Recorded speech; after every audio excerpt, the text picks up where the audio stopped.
Joining me now is NBC News senior national security correspondent Courtney Kube, who is at the Pentagon. So, Courtney, we heard President Trump say that Zelensky's not going to be a part of these talks.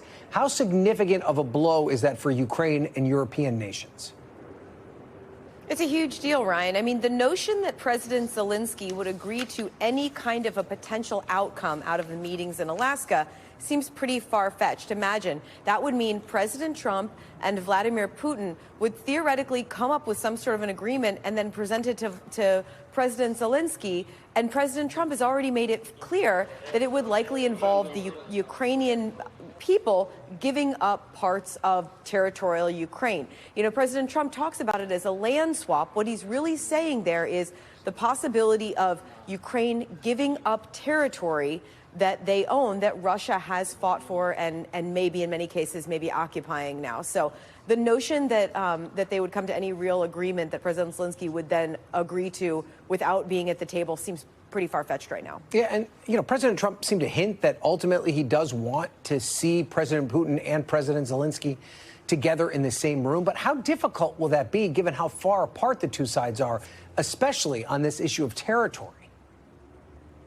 Yeah, and we have some reporting from over the weekend, along with our colleagues Kristen Welker and Carol Lee and Catherine Doyle and I, that in fact there was discussion about bringing President Zelenskyy to Alaska.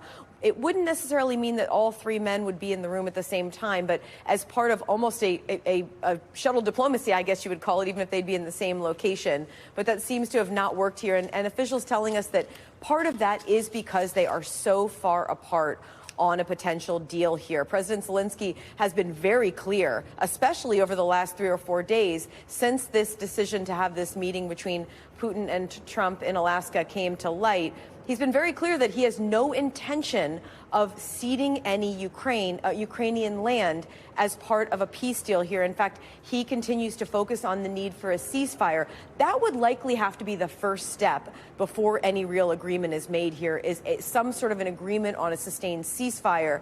And again, without Zelenskyy at the table, it's hard to see how that could come to fruition in any quick way, Ryan. And also there is this kind of, I think it's fair to say, historic visit by Putin back to the United States, stepping foot in the U.S. for the first time in 10 years. This, when many other Western nations have shunned him, could theoretically put him under arrest if he stepped foot on their soil. What do we make of those optics?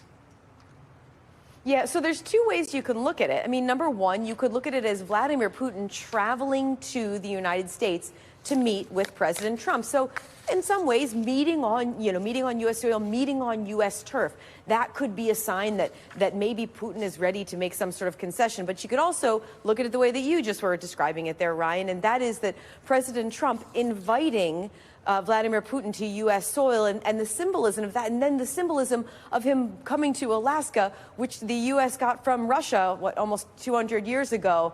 So it's hard to say exactly how that's going to play out, but there is concern that this could be a sign that, in fact, Vladimir Putin is not going to make any concessions here, the fact that he is coming to the U.S. to do this. Okay, this is very highly anticipated. Courtney, you'll be all over it. Thank you so much. We thank you for watching, and remember, stay updated on breaking news and top stories on the NBC News app or watch live on our YouTube channel.